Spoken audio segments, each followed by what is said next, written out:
ਅਗਲੀ ਗੱਲ ਕਰੀਏ ਸ਼ਰਮਾ ਜੀ ਕਿਸਾਨੀ ਦੀ ਵੀ, ਰੈੱਡ ਐਂਟਰੀ ਦੀ ਮਾਰ ਦਾ ਹੁਣ ਅਸਰ ਦਿਖਣ ਲੱਗਿਆ ਕਿਸਾਨਾਂ ਤੇ ਜੀ। ਬਿਲਕੁਲ ਪ੍ਰਵੀਨ ਜੀ, ਪੰਜਾਬ ਦੇ ਮੰਤਰੀ ਸਾਹਿਬ ਲੈ ਦੇ ਕੇ ਉਹੀ ਨੇ ਜਿਨ੍ਹਾਂ ਦੀ ਆਪਾਂ ਹੁਣੇ ਗੱਲ ਕਰਕੇ ਹਟੇ ਹਾਂ। ਸੋ ਮੰਤਰੀ ਸਾਹਿਬ ਤੇ ਤਾਂ ਕਹਿੰਦੇ ਕਿ ਅਸੀਂ ਤਾਂ ਪਿਛਲੇ 28 ਨਵੰਬਰ ਤੋਂ ਹੀ ਅਫਸਰਾਂ ਨੂੰ ਹੁਕਮ ਲਾਤੇ ਸੀ ਕਿ ਕੋਈ ਰੈੱਡ ਐਂਟਰੀ ਨਹੀਂ ਕਰਨੀ ਜੀ, ਤੇ ਜਿਨ੍ਹਾਂ ਦੀ ਹੋਈ ਆ ਉਹਨਾਂ ਦੀ ਰੱਦ ਕਰੋ। ਸੋ ਪਹਿਲੀ ਗੱਲ ਤਾਂ ਪਰਾਲੀ ਸਾੜਨਾ ਬਿਲਕੁਲ ਗਲਤ ਹੈ। ਇਸ ਦੇ ਉੱਤੇ ਸਾਡੇ ਕਿਸਾਨ ਭਾਈਚਾਰੇ ਨੂੰ ਵੀ ਸਮਝਣਾ ਪਊਗਾ। ਬਿਲਕੁਲ ਹਾਂ, ਉਹਨਾਂ ਦੀ ਦਿੱਕਤ ਬਹੁਤ ਵੱਡੀ ਹੈ ਕਿ ਉਹਨਾਂ ਨੂੰ ਸੰਭਾਲਣ ਲਈ ਸਰਕਾਰਾਂ ਕੋਈ ਚਾਰਜੋਈ ਨਹੀਂ ਕਰ ਰਹੀਆਂ। ਸਰਕਾਰਾਂ ਉਹਨਾਂ ਦਾ ਕੋਈ ਹੱਲ ਨਹੀਂ ਕੱਢ ਕੇ ਦੇ ਰਹੀਆਂ। ਖਾਸ ਕਰਕੇ ਛੋਟਾ ਕਿਸਾਨ ਤਾਂ ਬਿਲਕੁਲ ਹੈ, ਜਿਹੜਾ 1 ਏਕੜ 2 ਏਕੜ ਵਾਲਾ ਜਾਂ ਉਹ ਤੋਂ ਵੀ ਛੋਟਾ ਹੈ ਜਾਂ 5 ਏਕੜ ਤੱਕ ਵਾਲਾ ਵੀ, ਉਹਦੇ ਤਾਂ ਖਰਚੇ ਨਹੀਂ ਪੂਰੇ ਹੁੰਦੇ ਜੀ। ਬਿਲਕੁਲ 2 ਏਕੜ ਵਾਲਾ ਕਿਸਾਨ ਪੂਰੇ ਸਾਲ ਦੀ ਫਸਲ ਤੋਂ ਬਾਅਦ ਕਿੰਨਾ ਬਚਾ ਲੂਗਾ? ਕੋਈ ਜੇ ਪੇ ਕਮਿਸ਼ਨ ਹੈ ਤਾਂ ਕਿਸਾਨਾਂ ਲਈ ਵੀ ਕੋਈ, ਖੇਤ ਮਜ਼ਦੂਰਾਂ ਲਈ ਵੀ ਕੋਈ ਪੱਕਾ ਕੋਈ ਮਤਲਬ ਆਰਥਿਕ ਕਮਿਸ਼ਨ ਬਣਨਾ ਚਾਹੀਦਾ, ਜਿਹੜਾ ਹਰ ਮਹੀਨੇ ਕੋਈ ਉਹਨਾਂ ਨੂੰ ਪਤਾ ਹੋਵੇ ਕਿ ਹਾਂ ਬੰਦੇ ਦੀ ਭਾਈ ਇੰਨਾ ਖਰਚਾ।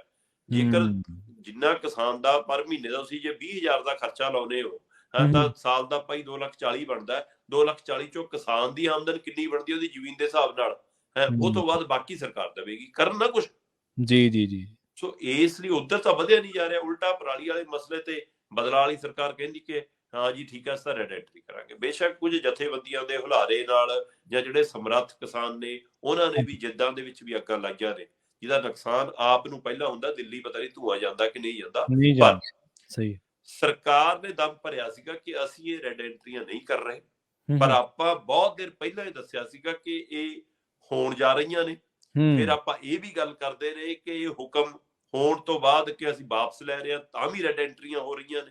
ਹੁਣ ਉਹ ਤੱਥ ਇਸ ਲਈ ਸਾਹਮਣੇ ਆ ਰਹੇ ਨੇ ਪ੍ਰਵੀਨ ਜੀ ਕਿ ਜਿਹੜੇ ਖੇਤੀਬਾੜੀ ਮੰਤਰੀ ਨੇ ਉਹ ਕਹਿੰਦੇ 28 ਨਵੰਬਰ ਨੂੰ ਅਸੀਂ ਹਦਾਇਤ ਕਰਤੀ ਕਿ ਭਾਈ ਕਿਸੇ ਦੀ ਰੈੱਡ ਐਂਟਰੀ ਨਹੀਂ ਹੋਊਗੀ, ਜਿਹੜੀਆਂ ਰੈੱਡ ਐਂਟਰੀਆਂ ਪੁਰਾਣੀਆਂ ਨੇ ਰੱਦ ਹੋਣਗੀਆਂ। ਉਹ 28 ਨਵੰਬਰ ਤੋਂ ਹੁਣ ਤੱਕ 373 ਨਵੀਆਂ ਰੈੱਡ ਐਂਟਰੀਆਂ ਹੋ ਗਈਆਂ।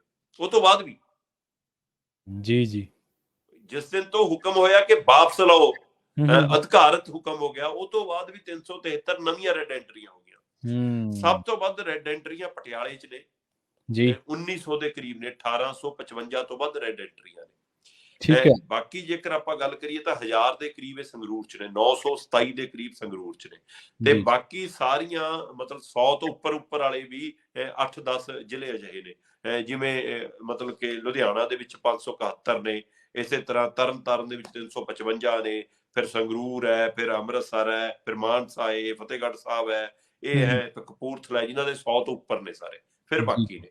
ਸੋ ਇਸ ਲਈ ਇਹ ਰੈੱਡ ਐਂਟਰੀਆਂ ਨੂੰ ਰੱਦ ਕਰਾਉਣ ਦੀ ਥਾਂ ਤੇ ਵਧਾਉਣ ਦੀ ਕਵਾਇਦ ਇਸ ਲਈ ਹੁਣ ਸਾਹਮਣੇ ਆ ਰਹੀ ਹੈ ਕਿ ਜਦੋਂ ਕਿਸਾਨ ਬੈਂਕ ਜਾਂਦਾ ਕਿ ਜੀ ਮੇਰੇ ਮੁੰਡੇ ਦਾ ਵਿਆਹ ਹੈ, ਅਸੀਂ ਕੁੜੀ ਦਾ ਵਿਆਹ ਕਰਨਾ, ਅਸੀਂ ਜਵਾਕ ਬਾਹਰ ਭੇਜਣਾ, ਸਾਨੂੰ ਲੋਨ ਚਾਹੀਦਾ, ਉਹ ਕਹਿੰਦੇ ਯਾਰ ਚੱਕੋ ਤੁਹਾਡੇ ਤਾਂ ਰੈੱਡ ਐਂਟਰੀ ਵੱਜੀ ਆ, ਤੁਸੀਂ ਤਾਂ ਜਾਓ ਵਾਪਸ।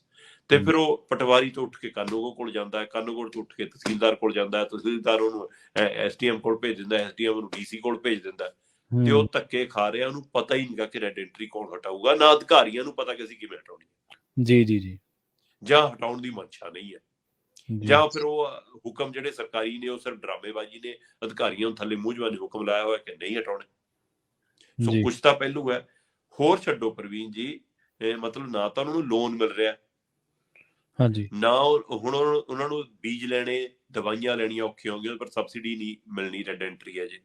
ਇੱਥੋਂ ਤੱਕ ਕਿ ਕਈ ਪਰਿਵਾਰ ਜਿਨ੍ਹਾਂ ਨੂੰ ਪਾਸਪੋਰਟ ਦਫ਼ਤਰ ਜਾ ਕੇ ਪਤਾ ਲੱਗਿਆ, ਜਦੋਂ ਪਾਸਪੋਰਟ ਆਪਣਾ ਰਿਨਿਊ ਕਰਾਉਣ ਗਏ ਕਿ ਨਹੀਂ ਜੀ ਤੁਸੀਂ ਰੈੱਡ ਐਂਟਰੀ ਚਾਹੁੰਦੇ ਹੋ, ਤੁਹਾਡਾ ਪਾਸਪੋਰਟ ਰਿਨਿਊ ਨਹੀਂ ਹੋ ਸਕਦਾ।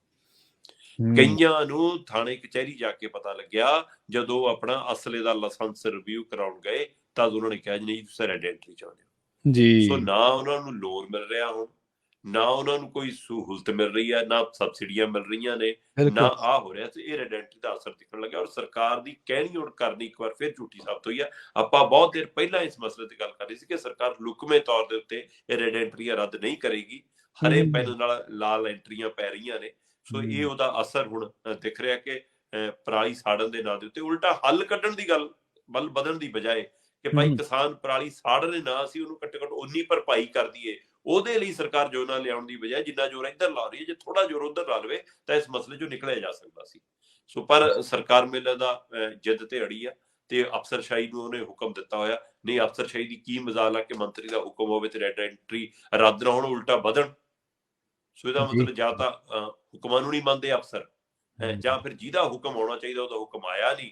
ਉਹਨਾਂ ਲਈ ਤਾਂ ਮੰਤਰੀ, ਮੁੱਖ ਮੰਤਰੀ ਇੱਕੋ ਹੈ ਪੰਜਾਬ ਦੇ ਵਿੱਚ। ਫਿਰ ਉਹ ਤਾਂ ਵਿਚਾਰਾ ਧਰਨੇ ਤੇ ਬੈਠਾ, ਹੁਣ ਗਾਂਧੀ ਦੇ ਮੂਹਰੇ ਤਖਤੀਆਂ ਲੈ ਕੇ, ਹੁਣ ਤਾਂ ਫਿਕਰ ਪੰਜਾਬ ਦਾ ਪੈ ਗਿਆ। ਕਦੇ ਉਹਨੂੰ ਕਰਤਾਰਪੁਰ ਸਾਹਿਬ ਦੇ ਲਾਂਘੇ ਦਾ ਫਿਕਰ ਪੈ ਰਿਹਾ, ਹੁਣ ਕਦੇ ਉਹਨੂੰ ਬੇਅਦਬੀਆਂ ਦਾ ਫਿਕਰ ਪੈ ਰਿਹਾ ਕਿ ਭਾਈ ਸਰਕਾਰ ਪੰਜਾਬ 'ਚ ਤੁਹਾਡੀ ਹੈ,